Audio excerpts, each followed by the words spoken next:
You're visiting the Mom Next Door and our stories of faith. I'm glad you dropped by for a visit. Please stay a while and hear what the Lord has done in the lives of moms just like you and me.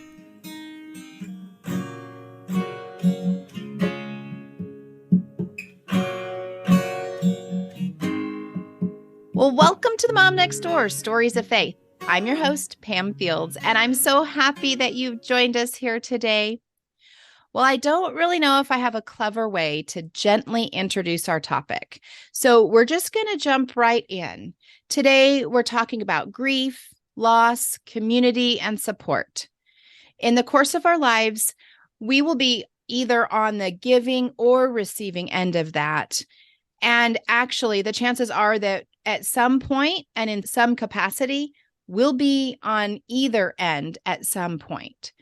Kim Mendoza, welcome to the podcast. I just want you to jump in and take us into your story. Thank you. Thank you so much, Pam. It is a pleasure to be with you on this podcast. You know, we are busy people, busy moms. You know, the question that most comes every day in some form, how are you? So I just want to ask your audience, when you get asked that question, how are you? Do you feel comfortable answering that? Do you have people, anyone in your life that when they ask you that question, you know that they really want to hear how you're doing? And can you tell them the truth?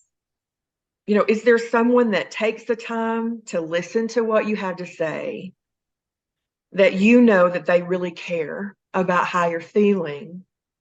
And then if someone is sincerely asking you how you are you comfortable telling them? I would tell you, for a long time, for me, I was not comfortable sharing how I really was if there was something going on in my life where it wasn't going well. I think family culture plays a big role in how comfortable we are, opening up about our feelings. In my family, we were fine. We were fine. We weren't fine, but that was our motto.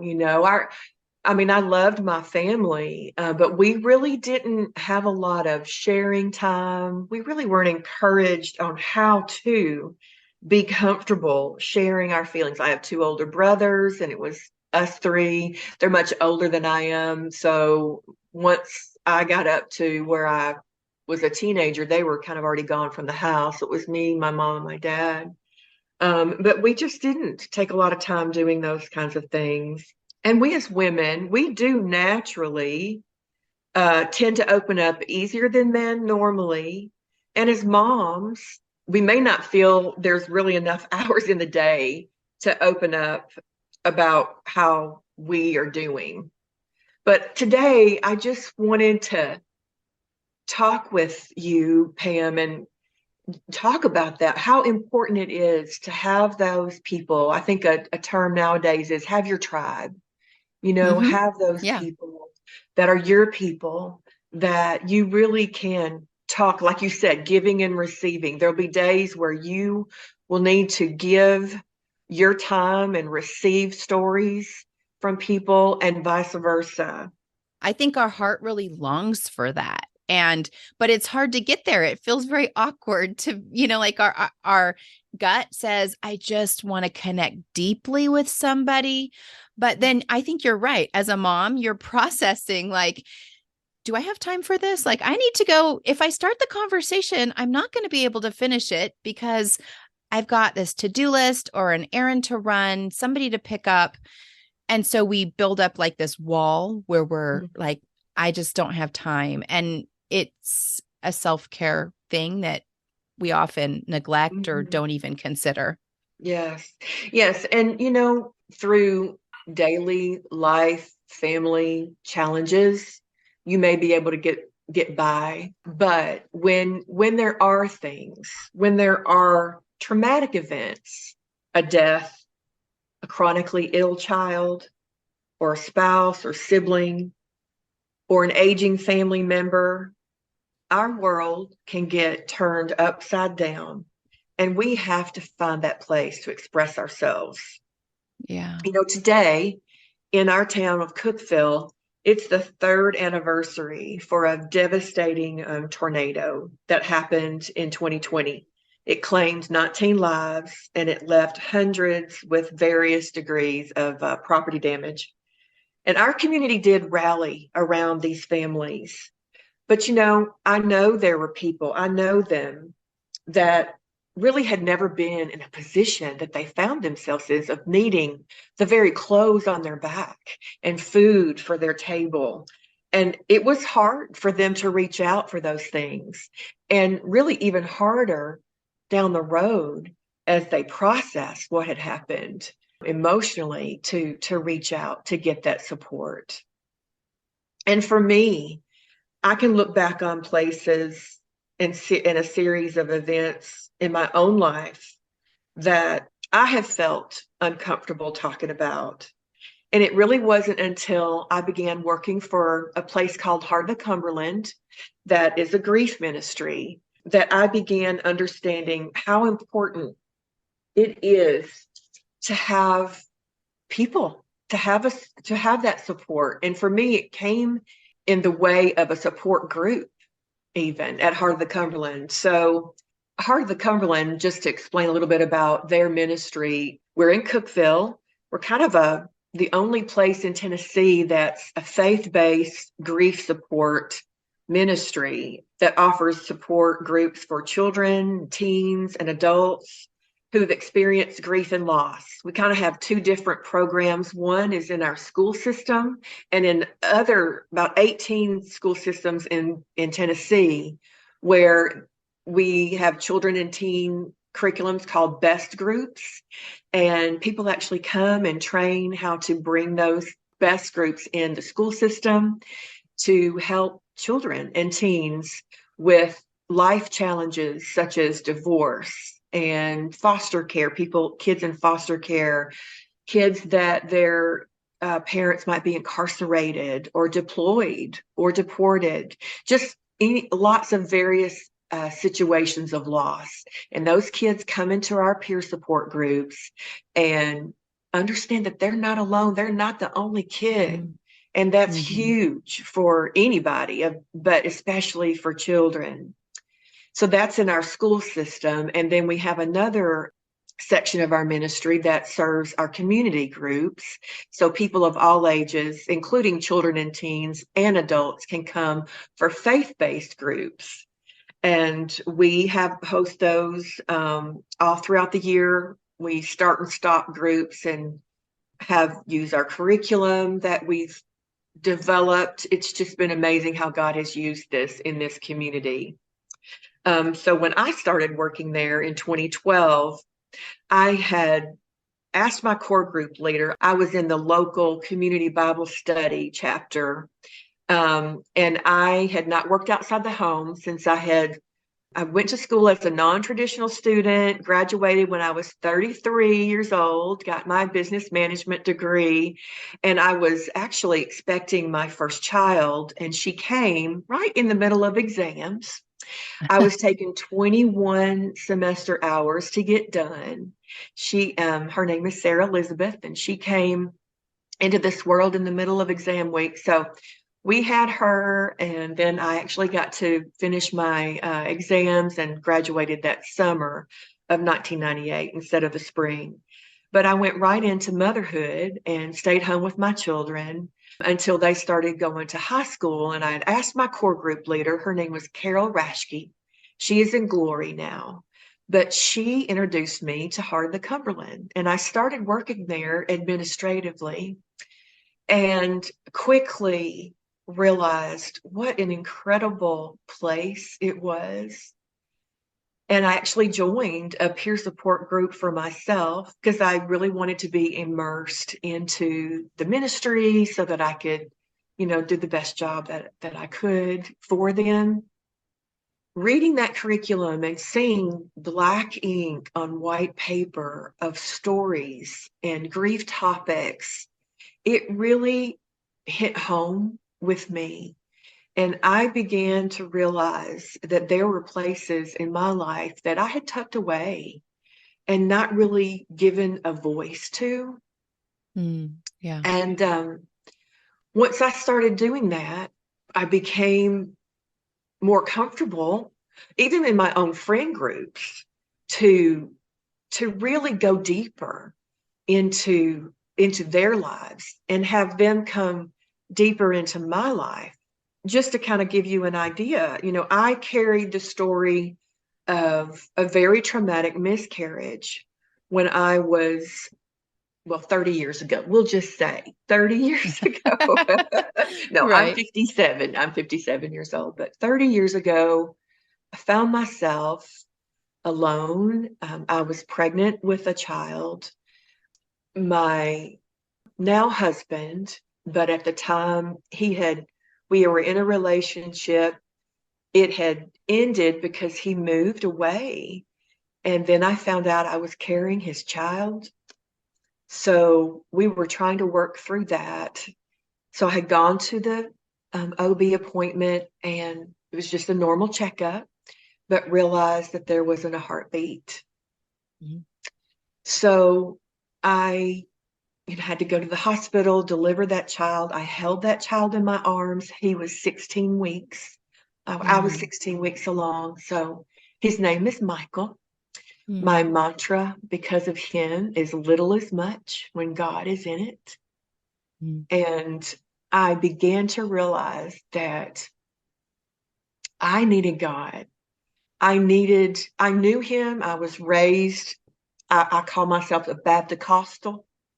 My family, we attended a Baptist church and a Pentecostal church for my grandmother. And I love the Lord. As a young child, I did. I could remember giving my heart to him when I was 8 years old.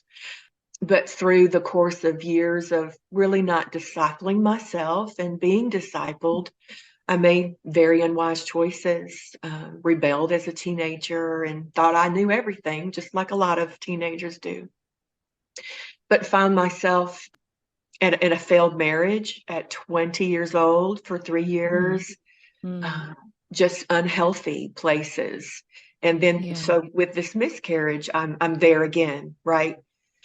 And all of these things, once my husband and I was married, we marched on into a life with God in the center of our relationship, and figured out that we needed that more than anything else, and began living that out. But in the places of my heart, those places of unresolved grief, I carried for years. And so fast forward, I'm working at Heart of the Cumberland in this peer support group, just healing Yeah. from that. And that's the reason I was excited to come on here and to say these things, because when you get your voice, when you find that support, or you're able to get your voice, God doesn't waste anything. Mm-mm. And he gives us a place and a Yes. platform. Well, here we are all wrapped up in Kim's story, and I lost connectivity. So I apologize for that. We're just going to jump back in at approximately where we think we were. I just want to say again how important it is to know that God wastes nothing, right?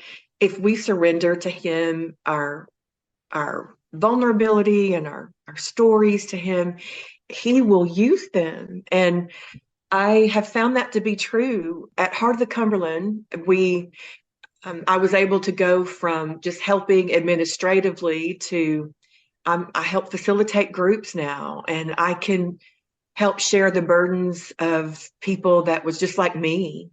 And I still learn something in every peer support group that I have the privilege of being in.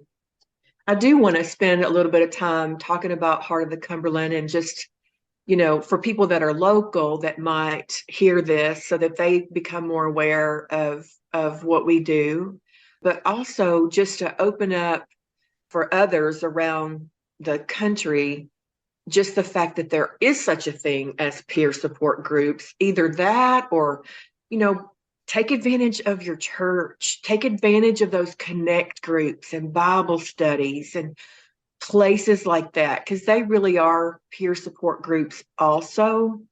And it is, again, just that very important idea that we're not islands, right? We're Mm. not. And we are meant to live here together. And, I wish there really wasn't even a need for Heart of the Yeah. Cumberland, right? Mm-hmm. But Yeah.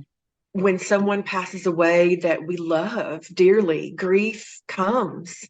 And culturally, we don't do a great job, Mm. of helping people along the way. And people do become isolated, and they do question their their mere sanity sometimes, and their faith even. So for Heart of the Cumberland, in the community groups, we are able to provide peer support groups for children, teens, and adults. In 2019, a very dear friend of mine, she's a dear friend now, at the time, she was coming into our office as a bereaved mom. And she had been in our groups and enjoyed them, but wanted to ask us if we could maybe provide a focus group that was specifically for bereaved moms. And from that, we have been able to offer focus groups for bereaved moms. We now offer focus group for widows. Um, we have a focus group just this spring that formed for pregnancy and infant loss. So that's, of course, very near and dear to my heart. Yeah. So we have groups in the mornings, in the evenings, weekly. We meet for an hour. And like I said, we have them sprinkled throughout the year in various forms. And so it it has really, I have friends now that have come from this ministry that just will tell you that, there are places, counseling is great. I mean, a lot of people are in counseling that are in our groups, but those people that are in both will tell you that counseling can do things that peer support groups can't, and vice versa. I've Mm-hmm. got moms that say, people said I needed counseling, but they just wanted somebody to relate to. They wanted to look at another mama and Mm-hmm. find out how they're doing this, how they're Mm-hmm. getting up out of bed, Mm-hmm. how Yeah. they're getting through their days.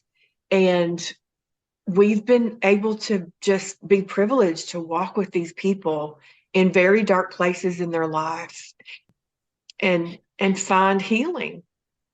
Do you find that we tend to squash things down, right? It's like it might be building up in us, this grief, but we're not going to let it take over. So we don't even acknowledge it. We squash it down, squash it down. And that is by coming to these groups and by connecting with somebody else. It does allow that process to take place where we can work through the grief, work through any of the emotions that we're feeling related to whatever kind of loss it is. Mm-hmm. Absolutely. I'm thinking of a woman that was in a group. It had been 14 years since her loss, but as she watched her other child grow up, the mile marks that they were experiencing together Mm-hmm. made her realize that she had left a lot of her grief behind, like you said, squashed or stuffed Yeah. down. Mm-hmm. We talk about that. We have a curriculum that we're very, very proud of. It has kind of grown with us. There's 10 grief topics that we introduce from week to week. Loneliness, how you can be lonely in a crowd of people, right? Mm. When you've got things that you just don't feel anybody else understands, it makes your world really, really small. Mm. And I experienced that in another area. In 2014, I was able to begin caring for my mom, Mm. who at the time We thought she was going through some vertigo and dizziness issues. I had just had some knee surgery, so I was home with her and began realizing this was more than just vertigo. Through doctor's visits, we realized she had vascular dementia. Mm. So I had been working for Heart of the Cumberland for a couple of years, but we realized at that point that I needed to come back home. And so from 2014 to 2018, we loved my mom through her illness and learned a lot about caring, learned a lot about being a caregiver. Mm-hmm. My husband, myself, my two daughters just loved her through that. And she went home to be with the Lord in 2018. But again, my world, as I was saying, got really, really small as a caregiver. All those things that we've already talked about I was living those again. I didn't feel like I didn't have time to go to the grocery store, much less join a peer support group. I knew about peer support groups by that time, knew how important it was, but really didn't have time or didn't make time to reach out. And since then, we've actually at Heart of the Cumberland, we offer a virtual caregivers group that meets each week for an hour. And I tell you, there's 4 ladies that are involved with this group right now. And, we don't even have a curriculum for this, but we just have talking points, and they just need someone that they can complete sentences to, that they Yeah. can share what's going on in their day-to-day life. And it Yeah. has become a powerful place for them. So good. Yeah. What a needed resource that is. Definitely.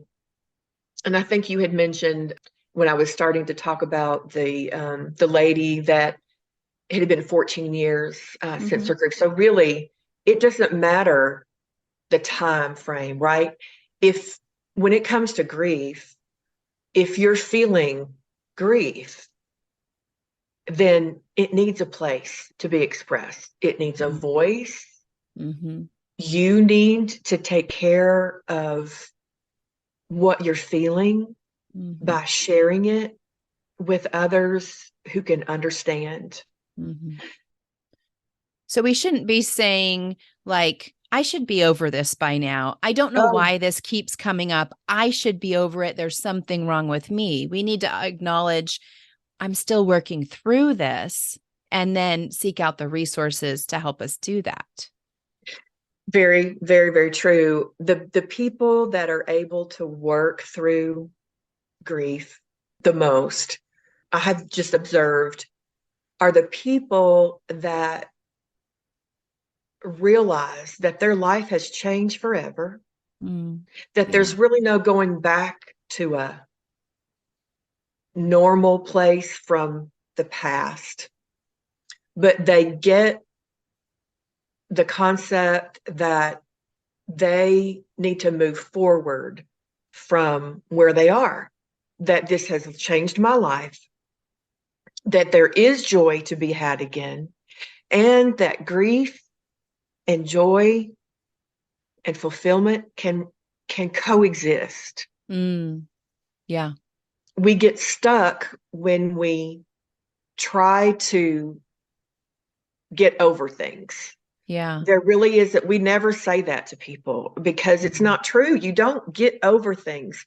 You learn from them, you Yeah. work through them. But just Mhm. like my story, I that's part of who I am. And for Yeah. me to try to forget it or pretend like it didn't ever happen, it's impossible to do that. And for people that realize that, they tend to be able to move forward and become, find that healthy place again in life. And like me, can find their voice and then share it so that other people can find their voice and share as well. We've got so Yeah. many facilitators. All of our facilitators are volunteers. We're not a professional counseling therapeutic ministry. I mean, there's definitely place for that. We are just creating a safe place Mm-hmm. for people to come, and the volunteers that become facilitators, we do train. We have trainings for how to facilitate peer support groups, but they come with their stories just like the people that are group members. Very, very easily the lines are blurred between facilitator and group member. It really doesn't matter. Every Yeah. time that I'm in a group, I learn something that can help me in my own life. Yeah. You didn't even mention it, but as you were talking about this, what came to my mind is even my experience moving here 2,000 miles away from where I've always lived. And I find my heart and my mind go back to that dinner table, and the house that we lived in and all the people that we were connected with. And I was talking with my children about this. One of my children was really wishing they could go back to where everything was. And we were talking about that it wasn't so much that we all want to go back to that physical place where we were, but we miss some of those feelings. And I said, it doesn't matter if we still lived in Oregon, if we're living here, our life has changed, and that life would have changed had we been in either state, because everybody's growing up and they're moving away from home. And I was recognizing that grief in my younger children of that time when all of their big brothers and sisters were home. And then as they have grown and left the home, that's like left a little bit of void. And so Yes. that's even like another aspect, as moms, recognizing that. And I didn't realize that before, how much even just an older sibling moving out can leave a place of grief. I mean, like in my mind, like in my adult mind, I'm like, that's what they're supposed to do. They're supposed to grow up. They're supposed to leave. And, my heart hurts a little bit for that time when everybody was around the table and it was, such a wonderful thing. But that even grieving our children growing up, it's a good thing they're growing up, but it's a change in our life. Like you were saying, we're not going to go back there, and we want to be forward looking, looking Mhm. at the good things that God has, and how he's going to teach us and grow us and recalibrate to what he has for us today. Hmm. Yeah, and finding someone else that relates to that. I'm actually in a connect group. We've been a connect group. We were parents of teens and tweens, and now Mm. we're parents of adult children because we've been meeting Mm-hmm. for so long, and we help each other definitely, for sure. And you mentioned something too, those things are supposed to happen. Our kids are supposed to grow up and they're supposed to move forward in their own adult lives. And I will say for our groups that we have people that are coming that are grieving the loss of their parents. We're adults, but we're grieving. I grieved the loss of my mom, even though, it's a natural occurrence, right? That's just the circle of life. And sometimes we we're grieving, right? There are people that grieve that loss more than others, and they Mm-hmm. too will feel, oh, I don't know why I'm having such a hard time. I really shouldn't be having this hard of a time because, this is I knew this was going to happen. She's my mom, he's my dad. And then sometimes those people don't reach out because they Mm-hmm. feel like what they should be feeling is different from what they are feeling. Mm-hmm. And that is a very real conversation that we have for those women that are in our groups that are grieving their mothers or fathers that have passed away. It, whether it's a natural, whether it was sudden, whether you took care of them for a long, long time, it's still, when that loss happens, it's shocking. We have a whole grief topic lesson about shock, Mm-hmm. and we talk about that, how whether or not you've cared for someone and the illness you knew that was going to take them home to be with the Lord, or whether it was an accident, a sudden occurrence Mm-hmm. of events, that last breath can be very shocking either way. Mm-hmm.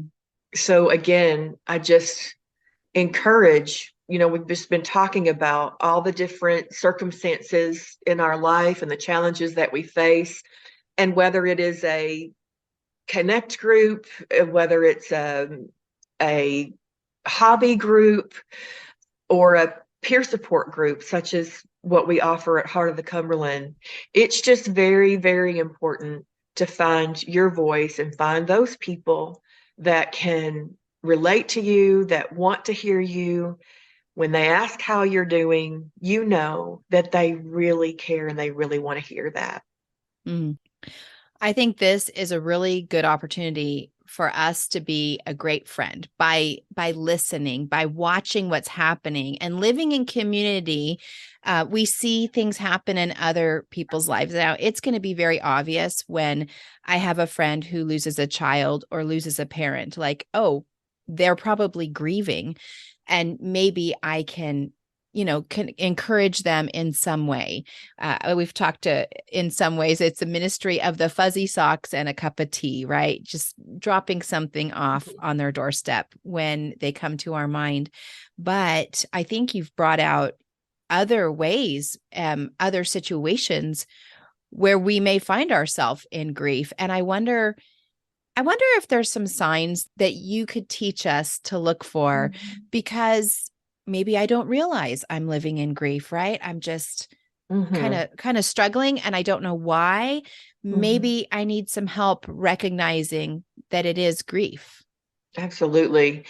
Very quickly, one thing that comes to mind is we talk about a fog, Mm, okay. just not being able to collect our thoughts the way we Mm-hmm. used to, Mm-hmm. being agitated more. That can be grief, right? Just having a little bit more of a short fuse because our emotions are raw, right?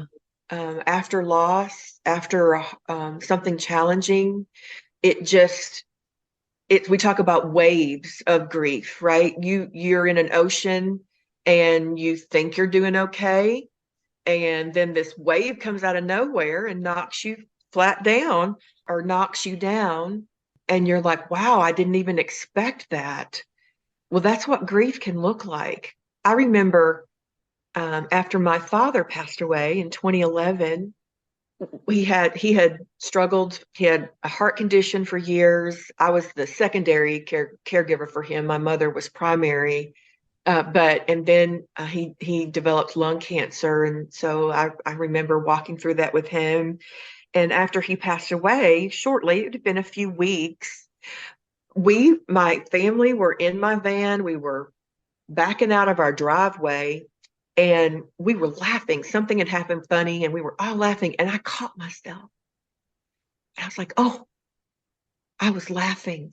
And for a moment, I was like, "Oh, I shouldn't do this. My dad just died. Mm, mm, How can I be so happy?" Well, first of all, he would want me to be so happy. mm, But quite often we we put ourselves in this should of mm, box. Like mm, we should do this and we should do that in the course of what has happened. And really there's no right or wrong. When mm, you're grieving, people often come to groups and will say, "Is that right? Should I be feeling that way? I don't know. I don't know if this just doesn't make sense." And so, yeah, all those things are symptoms, or what were you saying? They're indicators, maybe. indicators of grief. If you're reaching out to someone, if you're close to someone, and they've had a traumatic event in their life, and they're just not returning your texts, they're just not showing up where they usually show up. Try to, and you don't want to be, I sometimes I don't want to be pushy. I know I talk to a lot of people that might reach out by an email or say via phone call that they want to join a group. But, I call them a year out. I will, if they don't join a group right away, I will send reminders gently. But when the different groups start up again, I try for that year to just say, hey, I know you expressed interest. I just want you to know we've got another group starting. Because what seemed like a good idea at the time they reached out, when it comes time to getting out of that car, opening up the door to our center, it's not the easiest thing to do. It's very awkward. But I tell you, if people will just try it, take that uncomfortable step to reach out to someone, all the time, people usually are saying, I wish I'd have done that sooner. Yeah. You brought up the concept of grief coming in waves. And the thing that popped into my mind was an old song, old Christian song about waves of mercy, waves of grace. And I think in our spiritual walk, we have, these different times where the Lord is teaching and impressing on us different things. And if those waves would coincide, you've got, like you said, you may have somebody have the idea that maybe I should get connected with a group and maybe I should start, but then feeling a little bit reticent to do that.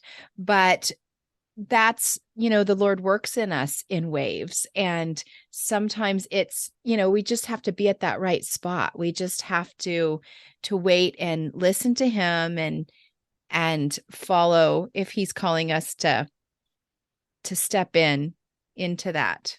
I don't know. Yeah. I don't know. Yeah. That doesn't explain very well, but this picture in my mind, the Lord he speaks to us in different ways at different times as we process the things in our lives. Absolutely. Well, he is a good, good father, right? Yeah. He wants only good things for us. Our scripture at Heart of the Cumberland is he heals the brokenhearted and he binds up our wounds. And, maybe this side of heaven, we don't receive our complete healing from the pain of grief, but there is healing. There is connection to others. There's a way forward. Our loved ones want for us, and I want to also say sometimes our loved ones, maybe we had a wonderful relationship with them. Maybe we didn't, but maybe they're in glory. If they had a relationship with the Lord, they're in heaven. And I know that they would want us in their ability to now love perfectly. They want us to experience the fullness that is possible here on earth. And I'm just such a firm believer that we have to find our people. We have to find those that will walk this life alongside of us. If we're going to church, it's not going to happen probably on a Sunday morning, Sunday to Sunday. It's going to happen in those connect groups. It's going to happen in those spur of the moment meetings, conversations. And then when you really do have those traumatic events that happen, it's gonna happen in places like a peer support group. Yeah. I try to encourage people to do it afraid, do it nervous, Yeah. do Yeah. it anyways, because sometimes we do have to do that, right? That's what faith is. We're speaking those things, we're doing those things in circumstances that are not yet fully developed, Yeah. but we're walking towards the healing. We're walking towards a better way of being able to handle what's going on in our lives. Yeah. Kim, this has been a really great conversation and I appreciate your time. This has just been so good. But I know that some people want to connect with you after this, and I will put all of the links in the show notes. So that's just a click away. I wonder if people will want to get connected with you locally, but also I wonder if there's someone who's like feeling a calling to start something like this in the area, in their own area. I bet you Mhm. have resources to help them do that or to access your curriculum or even that virtual online group. So Yes. I want you to tell me where people can find you and Heart of the Cumberland. Yes, I would love to do that. Thank you. So we have a website. It's heartofthecumberland.org. There's a Facebook page. You can find us, Heart of the Cumberland. Instagram, it's Heart of the Cumberland Inc. But yeah, for sure, people that are local to reach out to us for any of our peer support groups. Yes, that virtual caregivers group. So anyone can join that. I would send you, you could email me at kmendoza@heartofthecumberland.org, and I would be happy to send you a link. We meet on Thursdays from 5:30 to 6:30 right now. Would love to have you do that. And you're exactly right. If people are hearing this and thinking, boy, I wish there was something like this in my area, but you're not finding anything, there really isn't a lot of faith-based grief ministries. But we do have trainings. Actually, tomorrow I'm having an adult training for our facilitators, and we are expanding our borders to involve churches, local churches that are coming. That, there might be someone that will come to a church grief support group that might not come to Heart of the Cumberland, and vice versa. So there are 3 churches right now, and we're looking to expand that. We've got some leaders in churches that are coming tomorrow that are Yeah. coming to train on our curriculum, and then they're going to take that out to their churches. So Yeah. very, very much interested to talking with someone that wanted to start something in their own local community. We have tried to be so flexible at Heart of the Cumberland to just meet the needs as they are presented to us.